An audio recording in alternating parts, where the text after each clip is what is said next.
just the competition.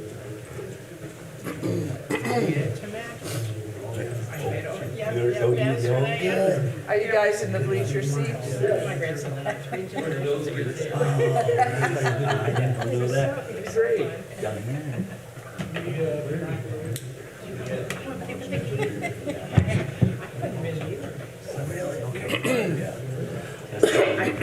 know my master's there. I think you might have been through there. That's fun. Fun. Yeah, it was.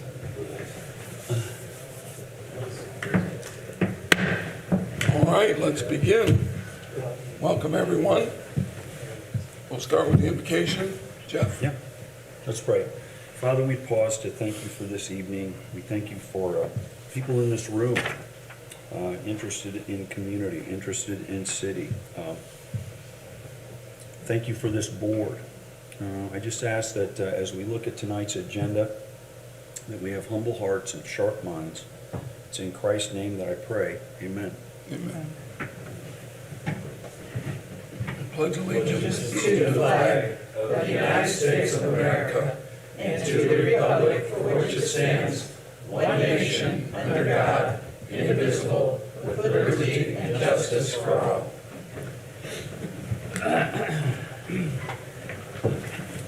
Isn't this Jerry? Yeah, All right. I'm missing Jerry. All right, we'll call the meeting to order, and Jeff, thank you for the invocation. Let the minutes reflect, Councilman Frush is absent. We have 6 members present, so we do have a quorum. With that, I'll ask you to look over the minutes from the February 21st meeting. I'm sure you've had a chance to do that, and ask if there's a motion to approve those as presented.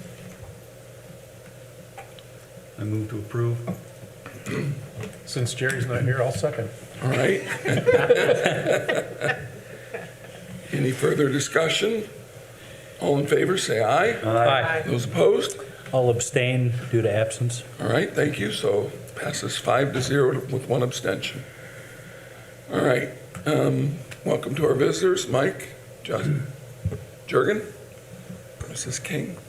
Welcome. I suppose I know why you're here. It's your date night. It's date night. Thanks, Nick. Big spender. Penguin Point afterwards. Their trip is pretty good. All right, well, thank you all for coming tonight. We have no unfinished business, so we are going right into new business. Jeremy, you've got a tax abatement application for the new Shell building out on Polk Drive. Yes, so this is with our development partners, West Hill Development LLC. They're requesting a 10-year tax abatement on the new Shell building, which will be our 3rd Shell building built at the Tech Park. This building is the largest building that we have built. It's roughly, I think, 100,000, a little over 100,000 square feet. I think 101,000 square feet to be exact, with a price tag or an estimated value of around $11.5 million when it's complete. Much like the other tax abatements we've done for the Shell buildings, a little bit different because they are spec buildings. We are given the first 3 years at 100%, and then it tapers down from there. And if you remember correctly, we created the ERA back in 2015 for all the properties out at the Tech Park, so which allows you to grant tax abatements for those projects. Questions? Jeremy, I just have a question. If that building is purchased and occupied before the 3 years are up, does that change or does it continue for the 3 years? Yeah, it's just a marketing incentive, obviously. It allows them to go out and give a better deal to Okay, so it's lessees. something that could entice a company to maybe want to move here. Yeah, it's definitely used in the negotiations with those companies. In this case, I think we have an occupant for the first 30,000 square feet. This building was designed to be a multi-tenant, so you Okay. could have 3 or 2 tenants in this facility. Okay, thank you. Jeremy, you mentioned this was the 3rd one that we've done out there. We've Yep. been pretty successful too, haven't we? I mean, the other 2 have been Yeah, so the first one was Patrick Industries, initially a 60,000 square foot. It might have been like 65, but around 60,000 square foot building. It was occupied, that was the one that took the longest. That was the first one out there. It was actually, so it had its benefits in that when we initially built the Shell building, Banner Medical, we got Banner Medical here because they came to look at the Shell building. It didn't really fit the dimensions and what they needed, so they ended up locating with a new building, but then ultimately Patrick Industries filled that building and then doubled the size, so it went from 60,000 to over 120,000 square feet building in like 3 years. Second building, Shell building, was the Nextremity deal, so that was under construction when we started talking to Nextremity, and they ultimately occupied that. This building, have they done a press release on that yet? No. Yeah, so Very soon and very soon. yeah, some of you probably may have had invitations to a ribbon cutting, but yeah, it'll be occupied. Portions of it will be occupied.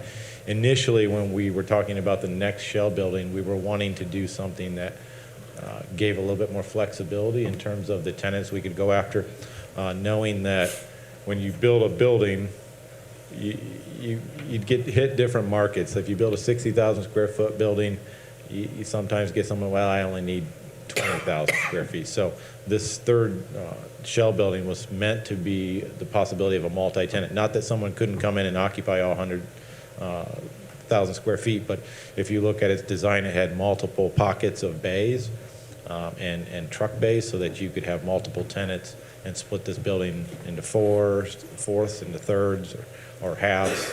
So that's the way it was designed, to be more flexible and trying to meet the market. Trying to design the ideal footprint, the ideal square footage of a Shell building tends to be a very elusive chore.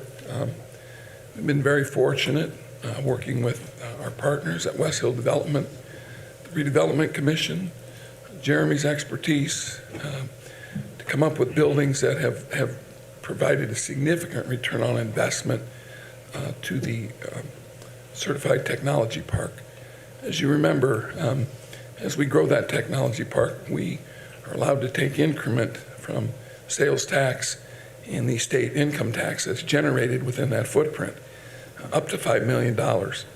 And our success speaks for itself. And this third building, I just see us continuing being able to provide space for our local companies to build and expand. Nextremity was an example of that. Allows us to attract new companies coming in. Banner Medical was an example of that. And an announcement we'll be making in probably about 2 weeks, less than 2 weeks, is another example of being able to attract someone from the industry from outside of our community. Jeremy, I remember when we set the tech park up, when we bought the 90 acres, that's exactly that. That was what the Redevelopment Commission wanted, was to be able to have developable ready ground with fiber that's just ready to go. And usually doesn't happen as quick as a residential development, but I'd say we're just about, I think we got one lot left in the kind of the first phase, and we'll have to be moving over to that 90 acres and then and beyond. So, but a lot of hard work from Redevelopment Commission. And again, this is an example that what we've been trying to do, and it's been a successful formula. So I'd ask for your consideration tonight. I would make a motion to approve Jeremy's request for tax abatement. Second. All right, any further discussion? All in favor say aye. Aye. Those opposed?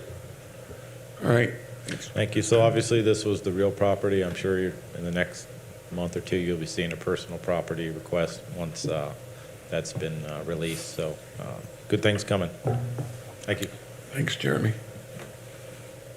Item number 2 is a conflict of interest statement.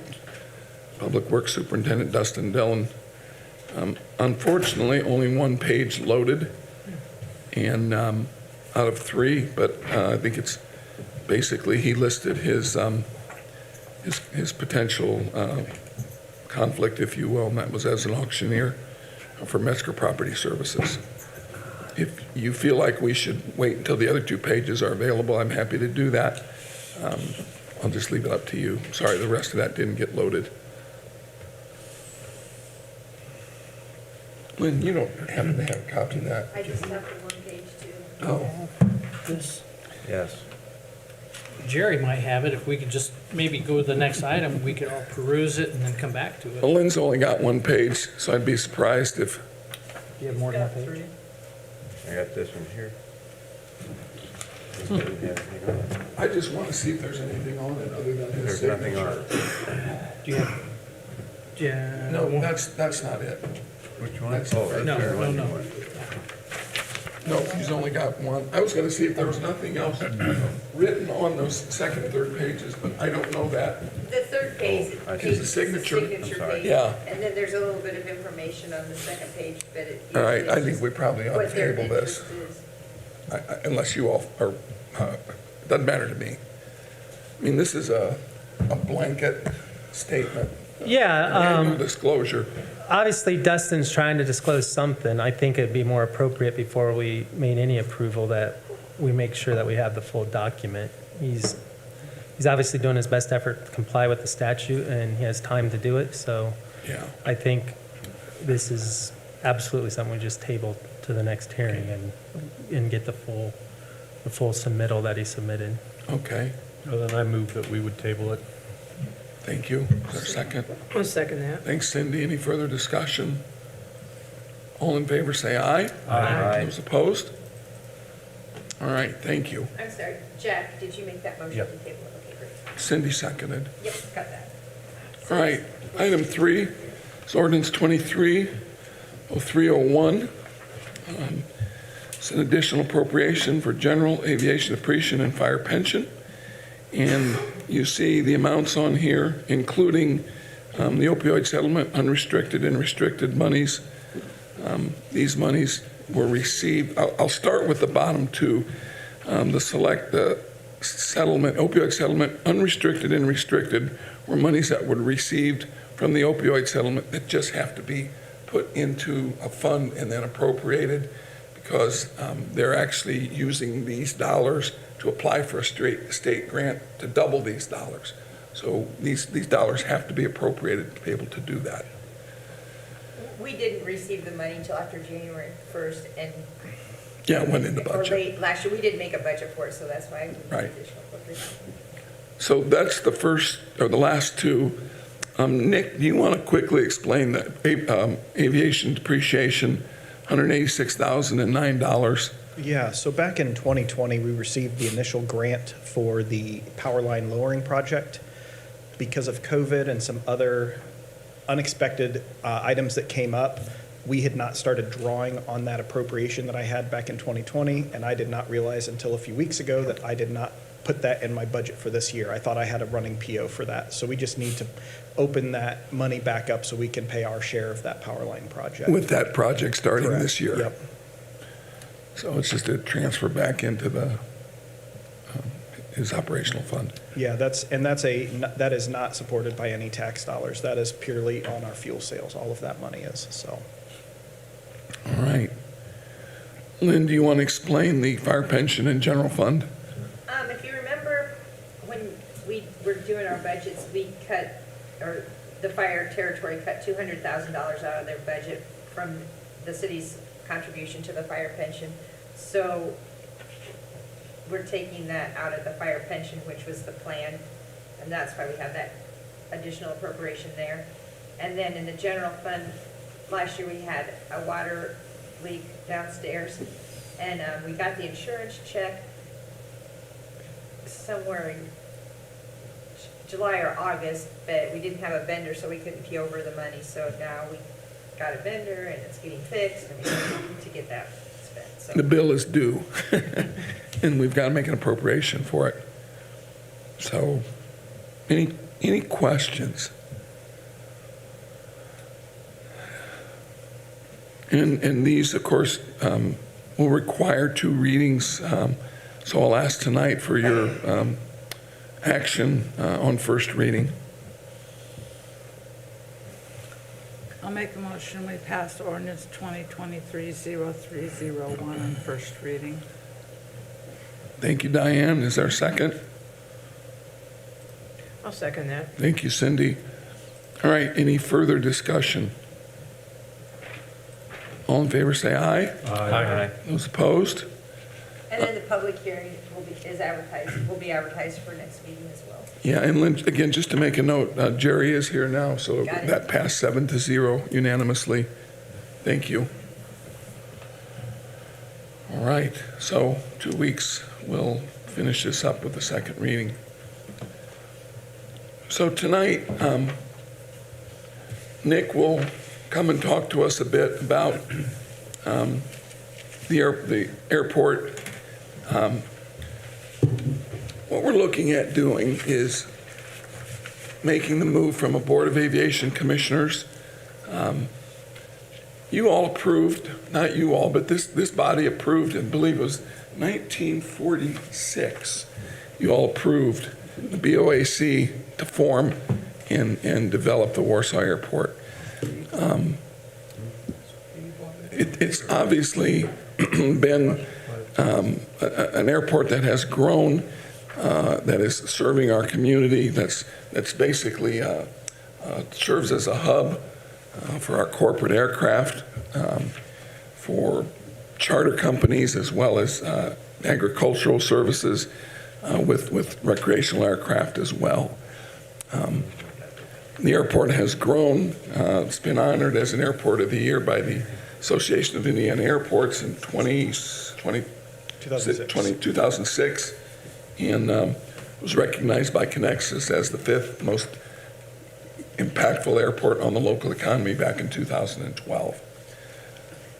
I'm not sure I have to explain to you how important this airport has been to our community, but as the airport has grown and as the airport has aged, the facilities are showing that wear. And as you just saw a minute ago, our funding is basically either property taxes or our fuel sales. Obviously, we're recipients of FAA grants. Those are typically the significant portion of the projects. But some projects are not, some projects don't qualify for those funds. I'll let Nick talk more specifically about that. But one solution is to consider moving from a Board of Airport Commissioners to an airport authority, which allows us to partner with the county and utilize a county-wide tax base to support the airport. The airport's been a city-owned asset for, many, many years. I think this is a decision that we need to consider and not take lightly. Nick is going to talk about the specifics, the impact on the taxes. He's going to talk about the legal ramifications of this, the reasons for doing this. So I'm going to let him move ahead. But what I would ask, this is a resolution. It really, we could listen to this, everybody get excited about it and pass it tonight and be done with it. The next step would be to move it to the county council across the street. But I would ask that we not vote on it tonight, that we merely introduce the concept, that we talk about it, that we take your questions, that you get all the information you need. We can probably get a pretty good idea of how you feel tonight, but I think it would be important. This is such a big step that we would wait 2 weeks to vote on the final resolution.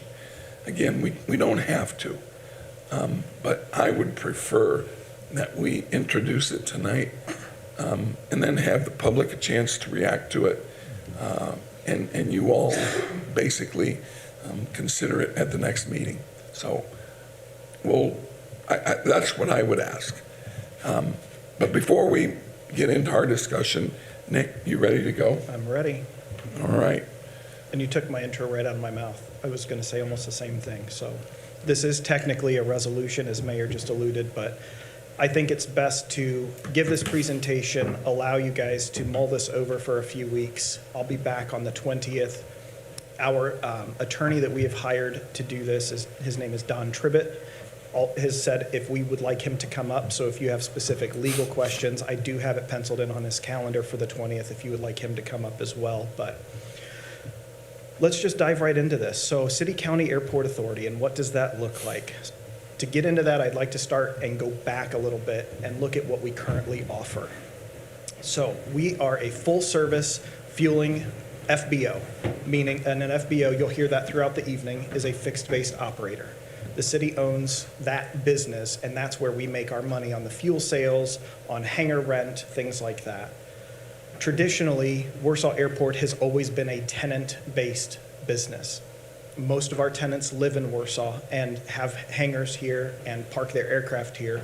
So we've not had to offer a lot of additional services that a normal fixed-base operator would use or offer, like de-icing or lavatory services, ground power units for a startup assist, things like that. We have very proven results, but we do need to grow to be able to serve a larger customer base that has been expanding since COVID-19 hit in 2020. What we would like to offer is full FBO services, to offer the lavatory services, to be able to offer the de-icing services. Currently, any charter or jet that comes into Warsaw that is not based here, this time of year is a great example. If there's frost overnight, they cannot leave until that aircraft has been de-iced and get all the frost or ice or snow off of those wings. If it is an active snow event, there is additional de-icing that has to be done to prevent snow and ice buildup on those aircraft. We don't have those services currently, and as I'm sure you can imagine, everything with aviation is very expensive. Those machines can reach $200,000 to $300,000 pretty quickly. We would also like to expand our non-tenant-based services like concierge or catering. Find some local companies that we can partner with to offer a rental car service, or if somebody needs a hotel room or dinner reservations, to have that available to them. And the other reason that I think we should move to a city-county airport authority is we do not serve only the city residents. We serve the city and the county. Currently, of my 64 hangars, the last time I did a check, only about 7 or 8 of them actually reside inside of the city. Most of the rest of them reside in the county, and even some of them come from Whitley County because there is no airport in Whitley County. So they drive over to Warsaw to use our airport. And we are the front door to not just the city, but to the county as well. My favorite example of that, we had about a $48 million jet fly in from Montana, get inside of, if any of you ever got to ride in Ernie Wiggins' old gold Buick, that is now our courtesy car that we let people borrow for a couple hours if they are in town on business. And this gentleman got in the car and drove up to a RV store up in Napanee and spec'd out his RV, drove back down to Warsaw, got in his jet, and flew back to Montana. He was here for about an hour just to spec an RV. That is a perfect example of how we don't just serve a lot. It's a misconception that we're there for the biomedicals, but we're not. And hopefully you'll see a little bit more of that through this presentation. So these are just some of the goals, some of the visions that we have. As Mayor alluded, I do not support a county-run airport authority. The city has owned, that is one of the possibilities the airport could have looked at, but the city has been the sponsor and has been the backer of this airport for over 80 years, and I don't want to take that away from the city. So what I am proposing is a city-county airport authority in which the mayor would appoint 3 board members and the county commissioners would appoint 3 board members. Doing so increases our tax base. We're not just taxing the city of Warsaw, but we are taxing the entire county. And it will give us the ability to replace our pavements, upgrade our instrument landing system. That was installed back in, I think, 81 or 82. So I'm sure you can imagine parts, or the systems today are far more accurate and easier to get parts than ours. Luckily, aviation's a very close-knit. We had a part break a few months ago, and the airport manager at Indy Exec heard about it and said, hey, I've got one of those on the shelf. You can borrow it till yours comes in, because it was a made-to-order part, and it took us almost 8 months to get that part in. So upgrading some of this aging infrastructure would be great.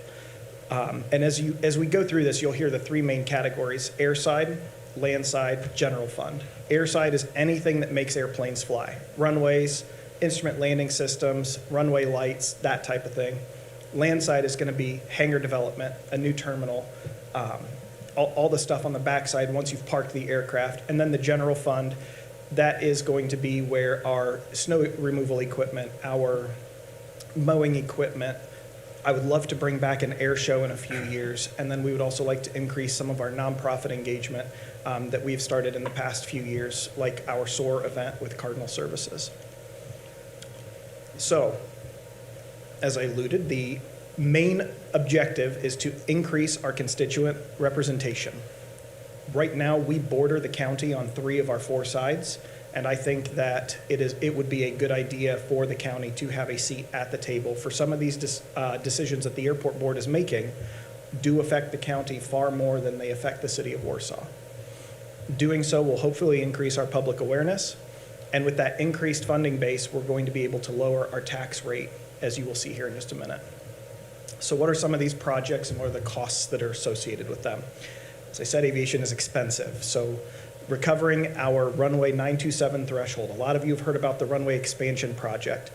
We have 6,000 feet of pavement currently on the ground. We can only use 4,100 of it for landing. That is a huge detriment for our pilots when they're coming in on days like last Friday. We did have a flight at 11:57 that night that took off and we were out until after midnight trying to get those runways open so that air cargo could take off. They wound up canceling because the weather was too bad south of here. That's just part of it.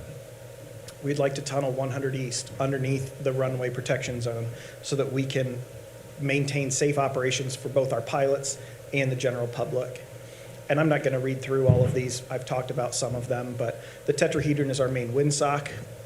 Those are very expensive. The beacon is, I think, 46 or 50 years old, somewhere in there. It was installed mid-70s sometime.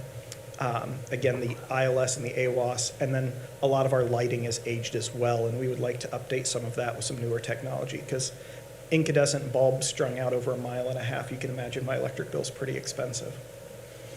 So this chart right here, and I'm going to point to the back, the only pavement that is not accurate on this is our north-south runway. This was done 2 months before that runway was repaved in 2019. We just had this reevaluated, but this puts a number on our pavement. 0 is dirt, 100 is brand new asphalt. And as you can see, almost all of our asphalt is in the 50s, 40s, and even down into the 30s. And this was back in 2019. As you can imagine, with the freeze thaws that we have had the last few years, that has not been kind to my pavement. And I'm not looking forward to the new pavement condition index, which is what this is, when it comes out here later this summer. I have a feeling that most of our asphalt's going to be in the mid 40s, and some of it might even be in the 30s. 30s is considered failure, and that is when you get bumped up to the top.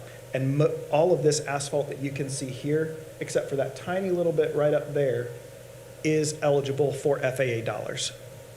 While that asphalt and some of this down here and then the main corporate taxi lane are also eligible for FAA dollars, we are competing against 62 other airports in the state for $19.5 million. And so when I have to go and repave a taxi lane that's just serving 5 or 6 hangars, albeit some of our biggest competitor or our biggest users of the airport, I now am competing against another airport who has a runway that's in the same condition, and the runway will win every time. So those types of projects typically have to be taken care of with local funding. So this is just kind of an overhead graphic. If you're coming in, about 90% of our traffic lands east to west. So this view is about right over the power lines, and you can see where 100 East is here. That's the beginning of the asphalt. That is the actual beginning of the runway. So we lose about 1,000 feet of that runway just because the road and the power lines are there. Where we lose the other 900 feet, and that aiming bar right there is on days like yesterday when it was really cloudy, not very pretty.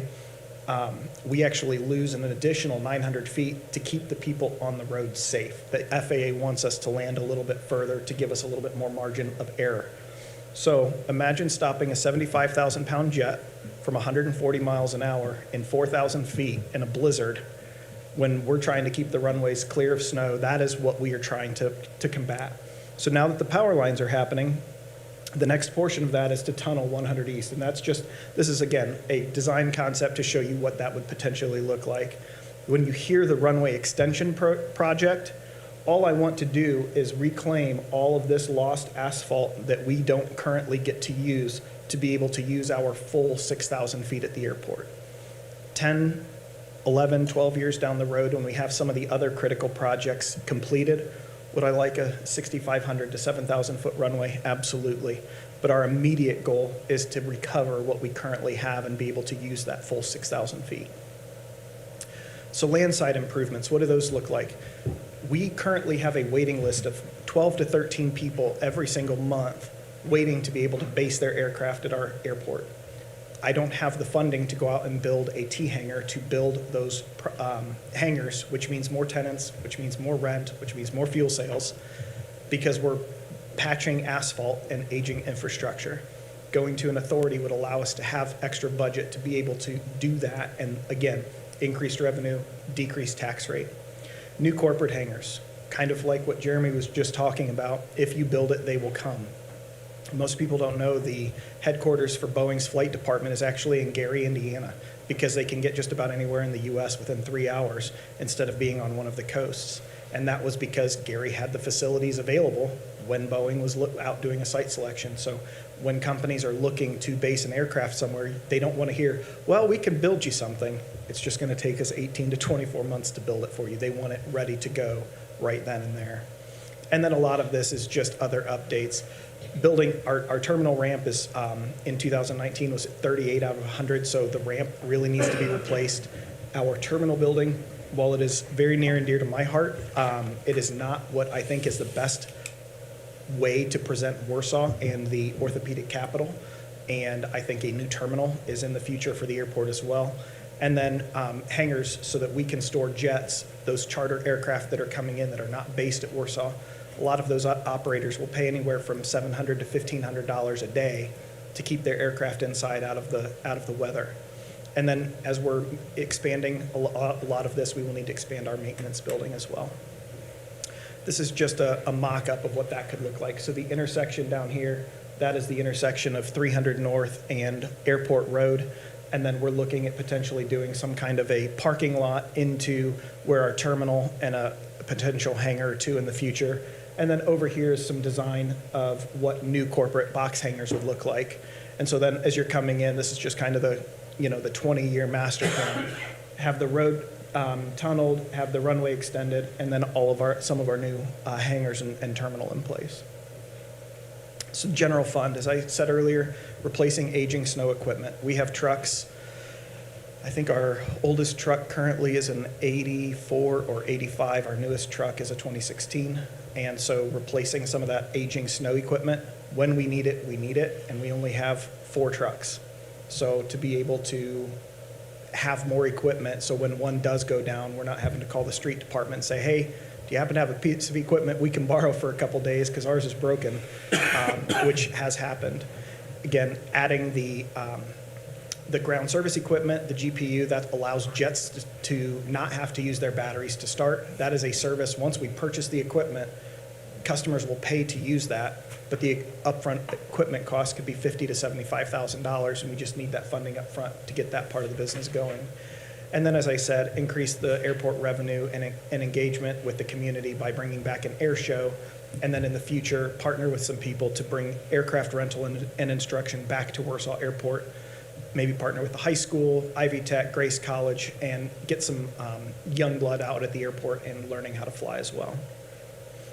It's just for fun because that was our 3 air shows all combined into one photo there. So funding, where does this come from? Most of our funds at the airport come from fuel sales and oil sales, hangar rent, cash farm rent for our farm ground. We would like to add, as I said, de-icing services, and then our tax funding is another big piece of that. So currently our tax rate is 5.34 cents as a city-owned BOAC. And we worked with Baker Tilly. Paige Sansone did a fantastic job of putting a study together, and I'll show you a brief snippet of that in a minute. She is recommending a city-county tax rate of 3.9 cents per $100. And I'll get into the raw numbers of what that looks like here in just a minute. So again, increased service, more revenue, decrease that tax rate again. So this is just a breakdown of what our current budget looks like. So as you can see, we levy right around $670,000 of taxes. Our receipts, we are estimating this year to be right around $405,000, less the circuit breaker taxes. Our funding sources, we're showing at about $1,073,000 for our funding sources. My current budget is $1.206 million. So as you can see, we've got a shortfall of about $133,000.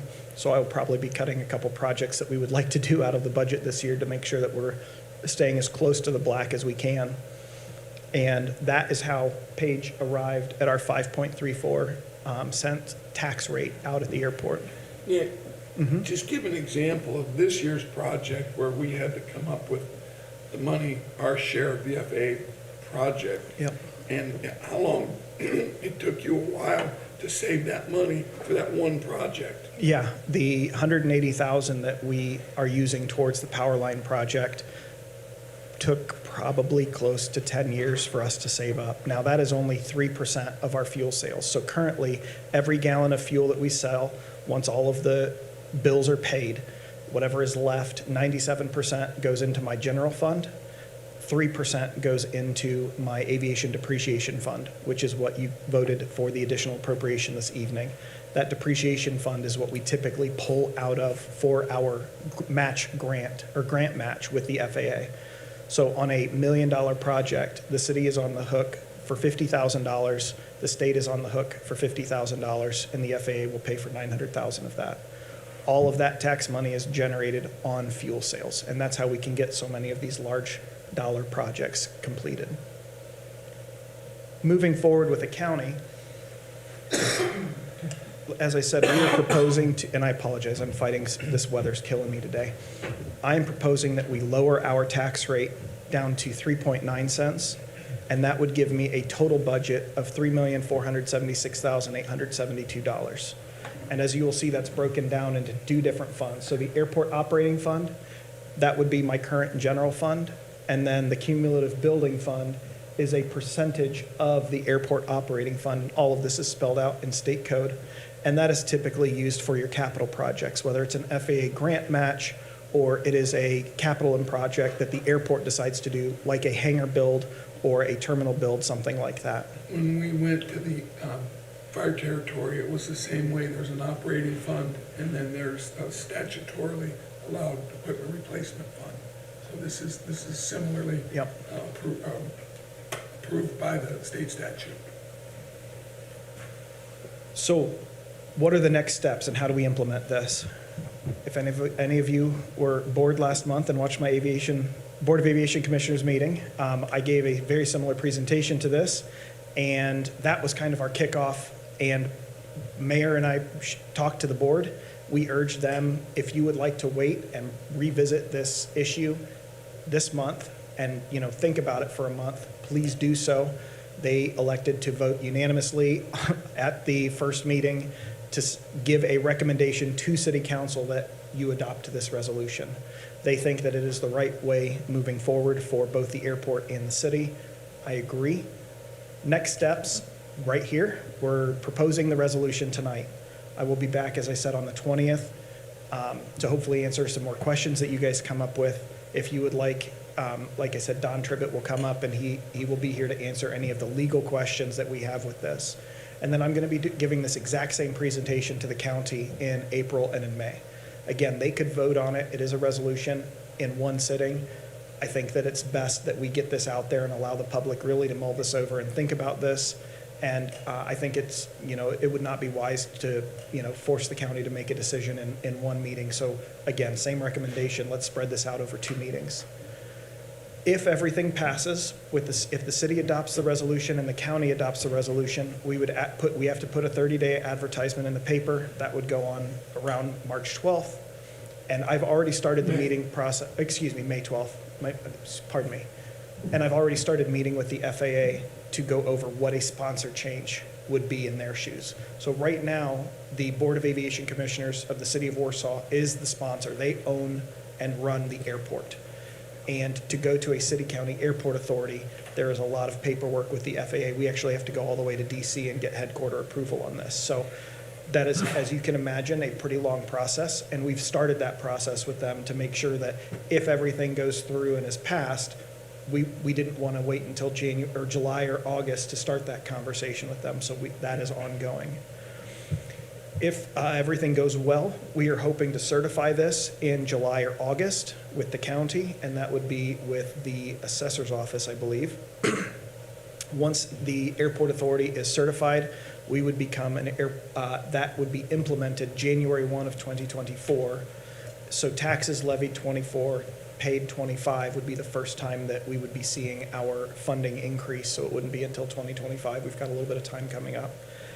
And then moving forward, like I said, it's all about increased local support, maximizing the funds that are available to us, whether it's through the airport improvement program, the bipartisan infrastructure law that was pushed through, supplemental grants that we were one of the few general aviation airports in the nation that received a supplemental grant, and that's how we're paying for the Powerline project. And then at the same time, being able to have complementary projects. So we've got our federal funding, our state funding working for us for the big projects, and then we can utilize some more local funding to build some more hangars and increase that tenant base so that we can increase our profits at the airport as well. So that's kind of where I'm at with the airport authority, and I would love to answer any questions that you guys might have right now. Nick, explain how the taxing would then work. We would not collect taxes till January 2025. So the taxes would be assessed in '24, and the airport authority would start gathering those tax revenues not till January 2025. There'd be a transition year in 2024 where I don't have those answers, how that would work, and that's something I think we can discuss at the next meeting. Paige Sansone from Baker Tilly has been involved in this. She did the analysis, and there's ways to transition that. There's best practices. So that still is a detail that remains. But as Nick said, the airport Board of Aviation Commissioners didn't want to wait. They said they've been pushing for this forever, and they were ready to go. So despite our pleas, they voted. Yep. So they have sent you a recommendation to approve this. So with that, I'd like to open this up.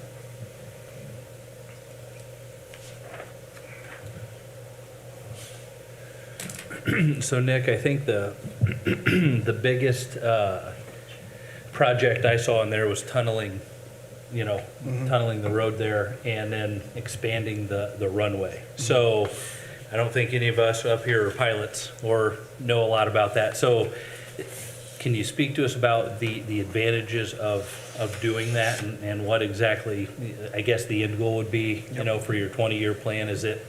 Does a longer runway mean larger jets and planes that can land, or?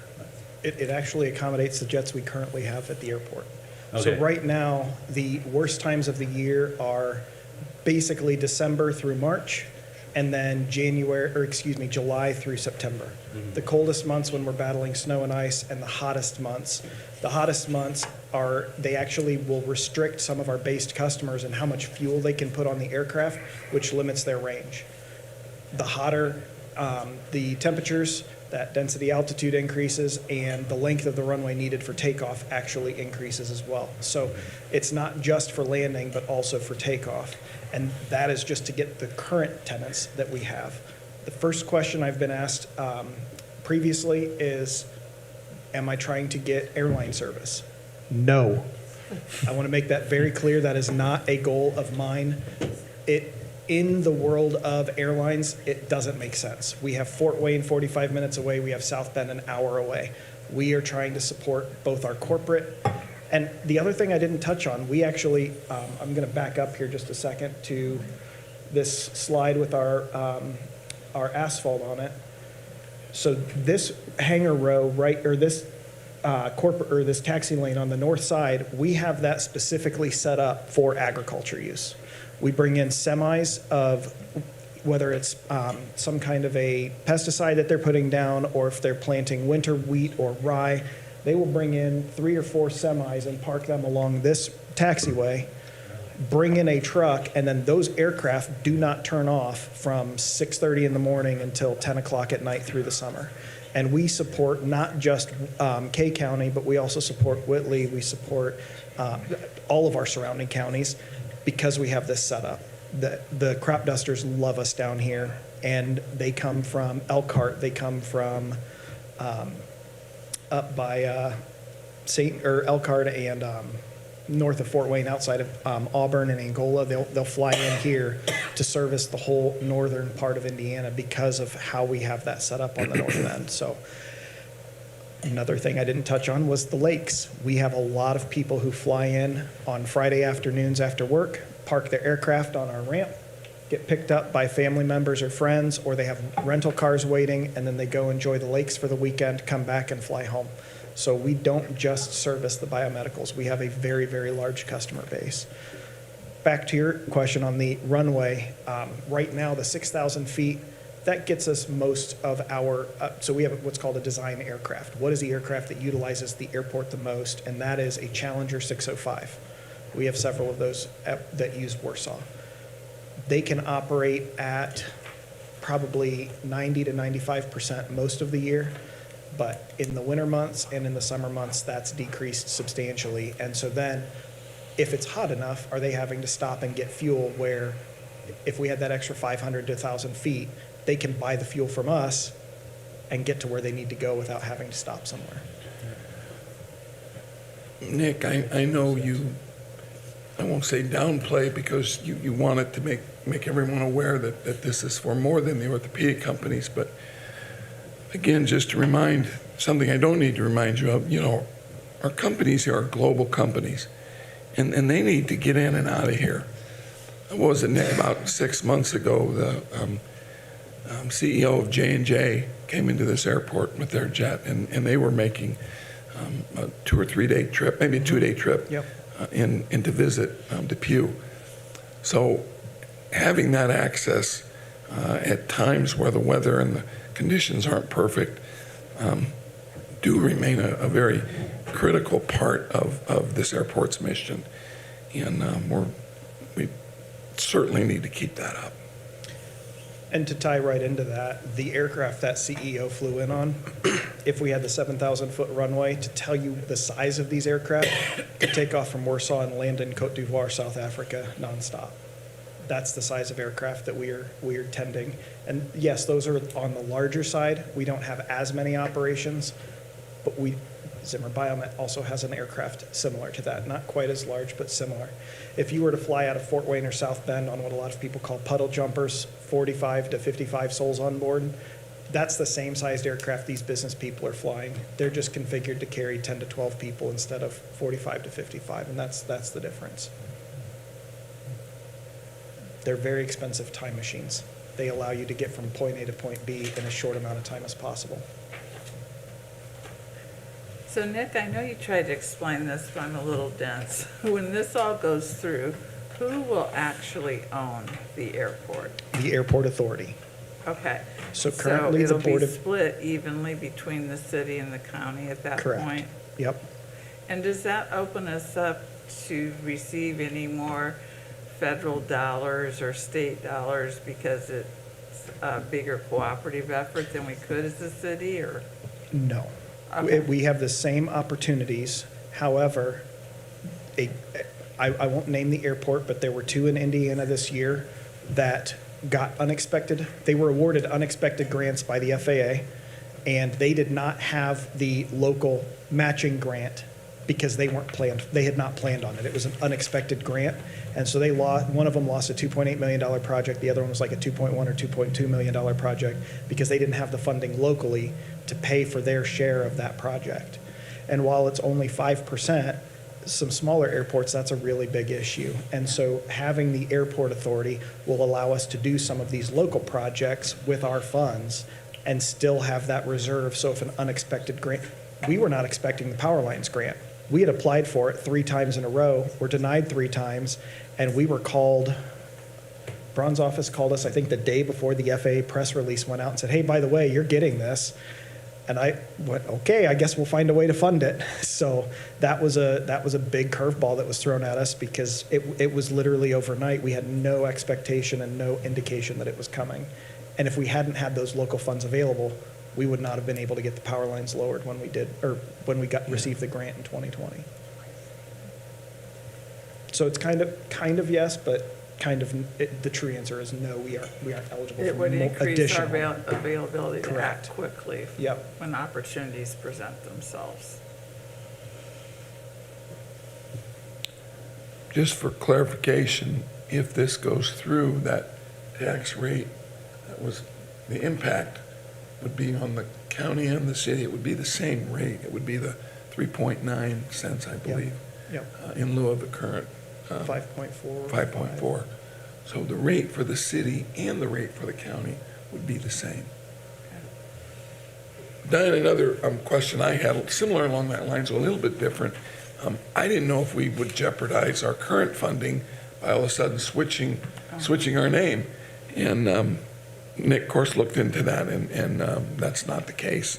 That's why I started talking with the FAA 3 weeks ago, so we Yeah. could start that ball rolling. Very important question Yep. came up. Yep. We have spent, Nick has done this presentation to the airport authority. He's done it, to the Board of Aviation Commissioners. You've given it to a big group that included some county folks. A lot of people have seen this presentation. There's been a lot of behind the scenes, if you will, meetings to just explain and answer questions, really to prepare for the public presentation, which is what you've seen tonight. So this isn't the first time. I mean, you've been doing this since last fall. Yeah. So then when you need money, so like your budget, will it be presented to both the city and the county? Technically, only the county has to approve the budget because they're approving that tax rate, but I would still come and present my budget to you guys and give you an update on the airport every year. Okay. That is my current plan, unless you tell me otherwise. I think it's only fair. You have three board members appointed by the mayor. I think it is very fair that you still have a say in what we are doing. You understand where we are going and what some of our key projects are for that coming year.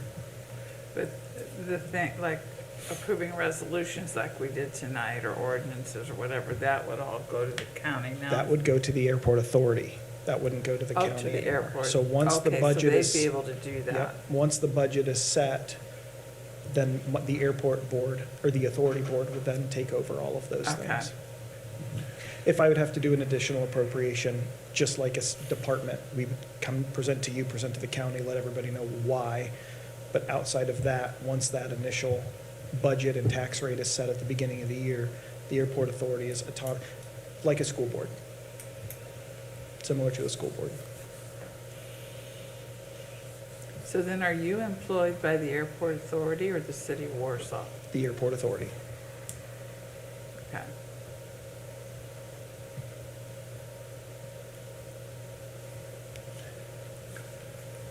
We are utilizing, Nick mentioned an attorney who's gone through this process. Was it DeKalb? He's done 5 or 6 in the last 10 Of years. establishing airport authorities. So he will be at the next meeting, and those are the questions that I want you all to be thinking about. Again, if you would decide that we would wait for a couple of weeks, but will Paige be here? I don't think, I didn't invite her. Yeah, I I can call think- and see if she's available. I think Don is probably the one, the attorney that has gone through several of these. Makes sense. And then these things have been around for a while. And I will, the other thing, and I just got this Friday afternoon while I was sitting in a plow truck, I called the mayor to let him know, but Paige did update with the new net assessed values. So I do have a new financial report that I will be sending out to you all to be looking at, so you can see what those tax implementations would be. I just got it, like I said, on Friday, and we were kind of busy Friday and Saturday trying to get rid of all that nonsense that dumped out of the sky on us, so.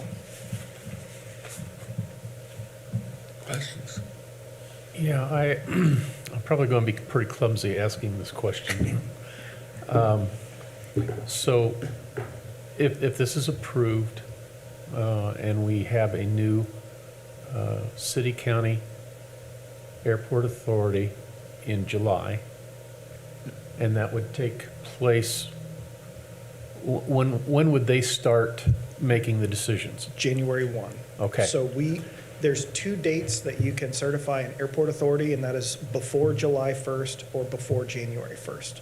We do not want this to go, it is a nightmare on the assessor's office and the clerk's office at the county, because now you're talking about mid-year tax rate changes. We do not want to do that. January 1st is the best time to do that, and it's the cleanest time for both the city and the county. County was pretty adamant Yep. because they'd have to go in and change the Change tax the school assessor rates Understandable, halfway yeah. through. And we certainly understand that. So come January 1st, 24, Yep, they can start assessing for money, correct. for revenue. However, they would not get it until 25. It's assessed 24, paid 25, just like your So current taxes. where do you get your money in 24? That's a great question. There's several different ways to do that.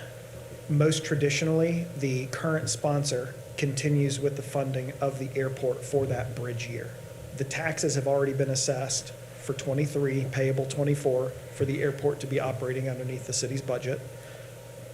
So the city would assist the airport through that bridge year.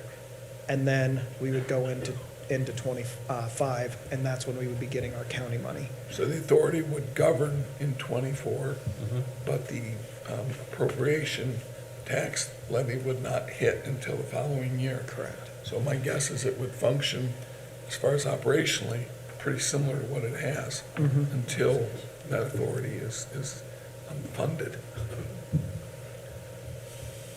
Nick, related to Diane's question, the authority then will also set that rate. Who sets the rate? Like you're saying 3.9. The county council has to adopt that rate. So my airport authority would make a recommendation.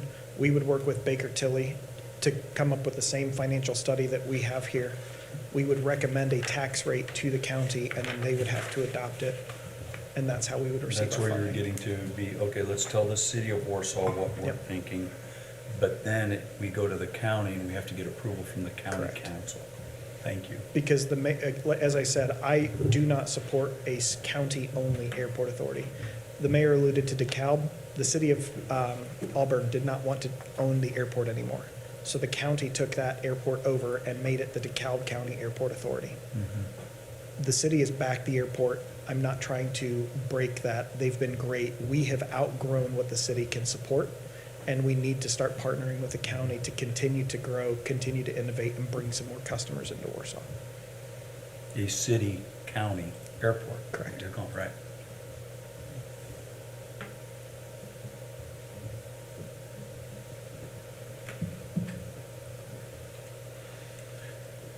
Yeah, and these are very good questions, very important questions. You know, I kind of go back, because my only experience was when we did fire territory, and a lot of you may remember that. I know at the time, the city is the provider unit.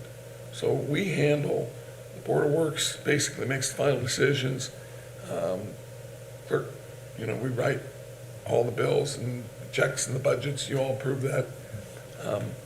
But the city is responsible for that as a provider unit.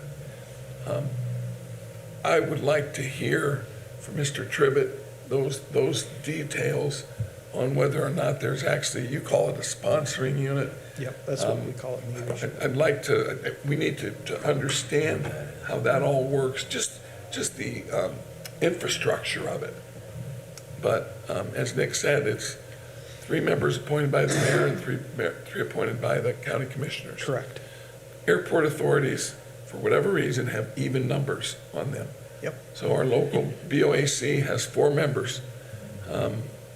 It's the only board and commission that we've got that has an even number. So just go from 4 to 6. Yep. And to go right along curtail with what you were saying, Mayor, every airport authority is a little different. Obviously, like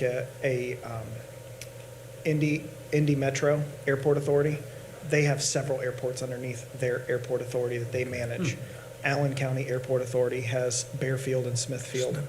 They have they are large enough metropolitan areas where they have the tax funding, where they have their own HR departments, they have their own finance departments. They can bring all of that in-house. Smaller airport authorities, just like wastewater, can actually pay a portion of the HR director's budget or the clerk's office budget to receive those services from our airport authority funds. And that's where every single one of them is different.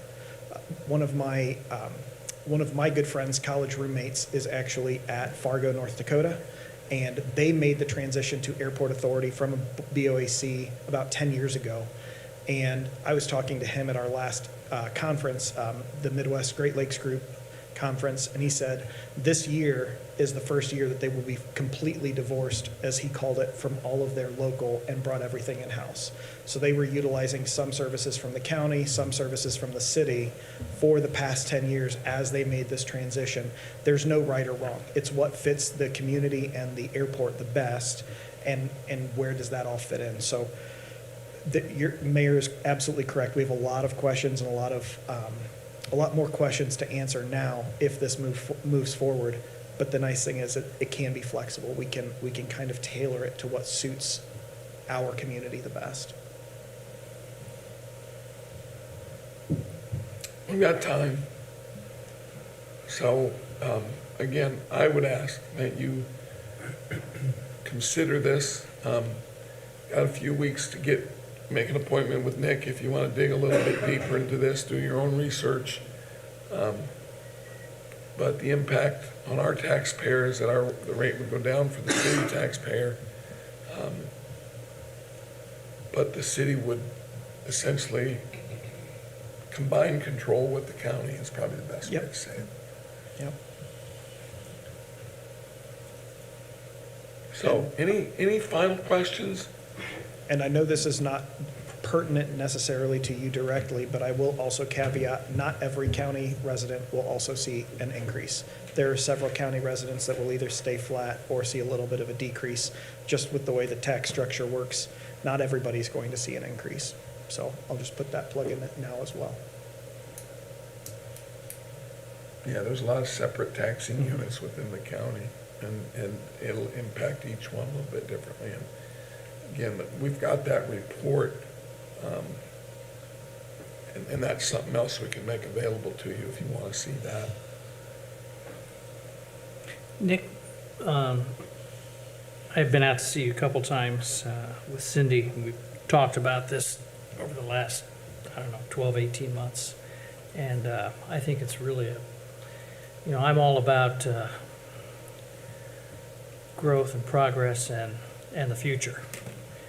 And I'm wondering if this goes through,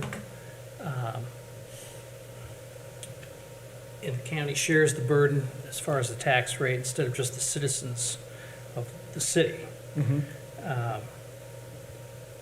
And it's going to put a lot more money into the coffers of the airport authority. Let's just call it the airport authority. So you can move forward more rapidly with certain projects. There's been talk of a new terminal. You need to repair existing infrastructure, maybe build some new infrastructure. Yep. Do you think, or have you done any kind of projection as to the possibilities going forward, what this infusion of money and what it's going to do for the county, and how the airport can grow its services and serve the county and the region? Yep. It sounds like a pretty bright future, but have you looked at any projections or anything? So I don't know what you mean by projections exactly, but what projects? What could be? You Yep. don't want to get an airline, a commercial airline in here, but cargo. I mean, apparently, I'm sure we're shipping a lot of stuff out of here.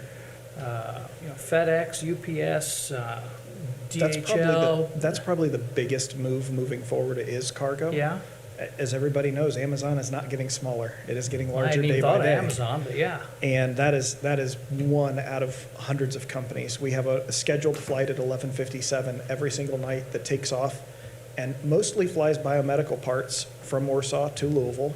And as long as that part is on the UPS truck by 9 p.m., it is guaranteed next day, 10 a.m., anywhere in the continental U.S. because that airplane is there. And my favorite story with this, I won't share which biomedical it was, but there was a gentleman who had a severe car accident out in Denver, Colorado, had spinal injuries. And he's in the operating room. The doctor rips open the package that has all of the parts that they need to put this together, and it's missing some of the screws and pieces to fix this guy. And he's open on the table. There's a sales rep in the room, picks up the phone, makes a phone call. That product was brought out to the aircraft, and it was flown directly out to Denver, and it delayed the entire surgery about 15 minutes because our airport was here. If we weren't here, they'd be driving that to Fort Wayne, they'd be driving that to South Bend. Those are some, and I get it, that is a rare situation, but that is the power of what we can do out of our airport.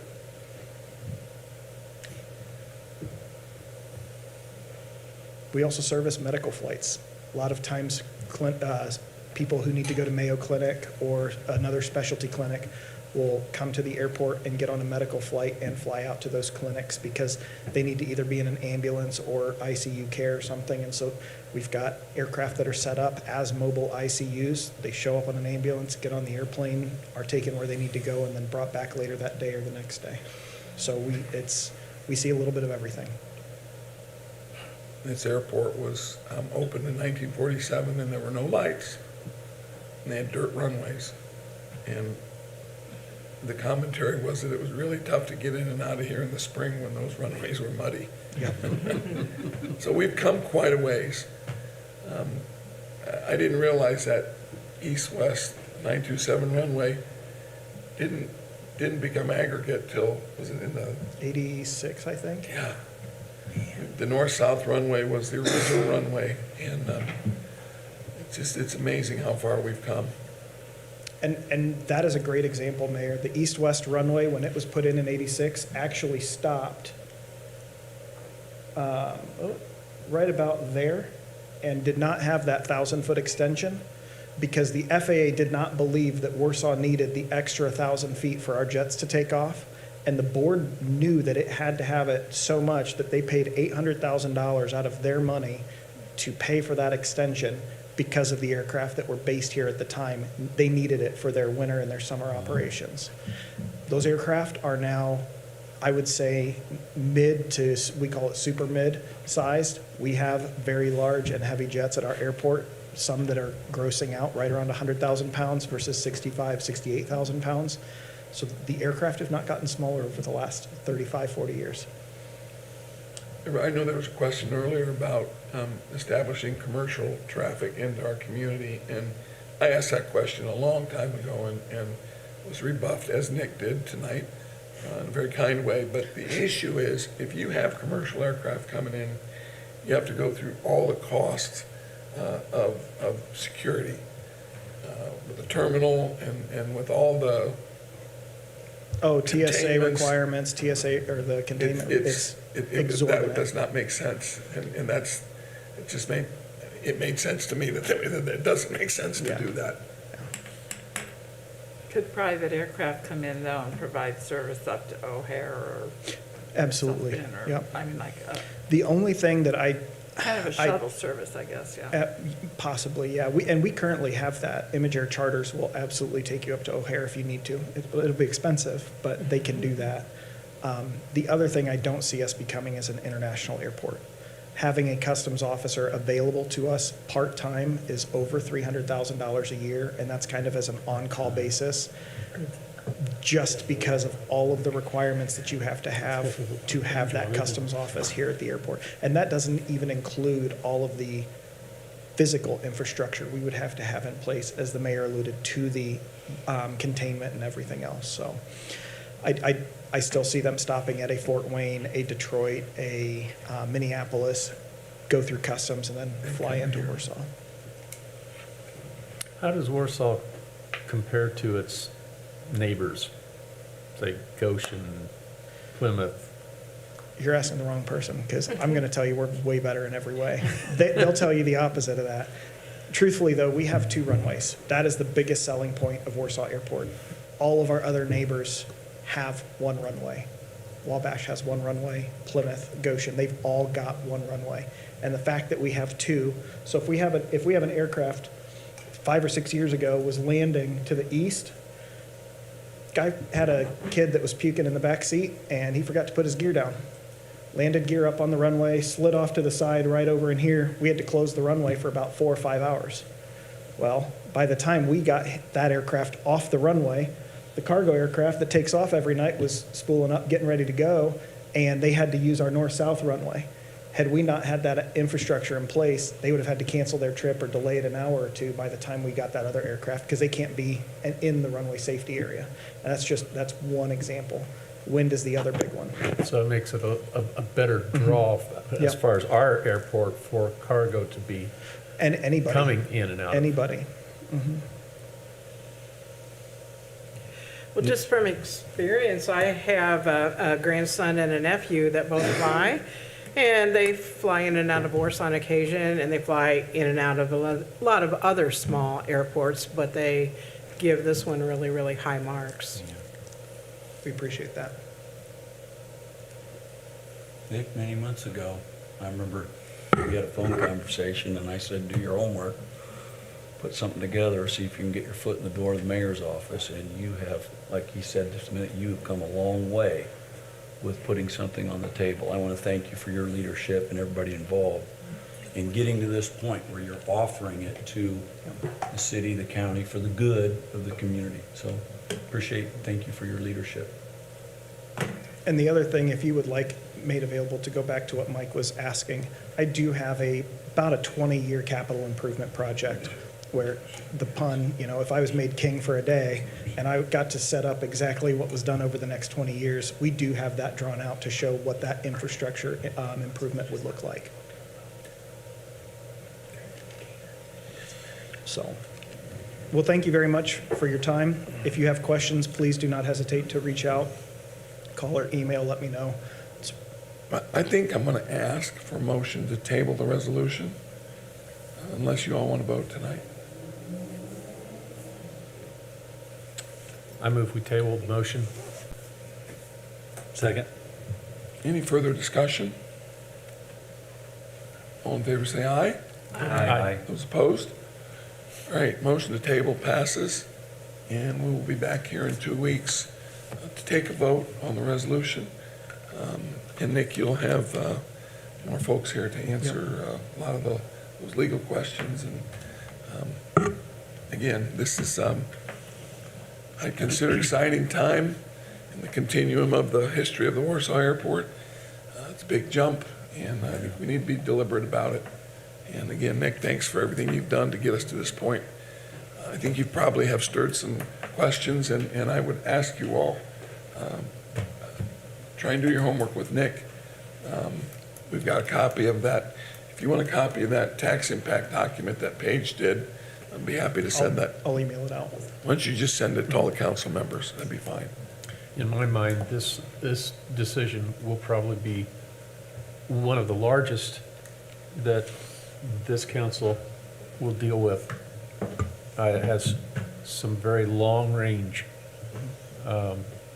ramifications. So being deliberate about it, I think that's prudent. All right, well, thank you. Are there any other items come before the council tonight? Any comments from the visitors? Thank you, Mike. All right. Rachel, we won't delay your date any longer, okay? Make sure he pays for dinner, too. Yeah. All right, is there a motion to adjourn? So moved. Second. All right, thank you. Did you know Jeff Nancy? Yeah, I talked to Nick for a while. Susie get the gavel Yeah. that waiting on grandkids or. Oh, really?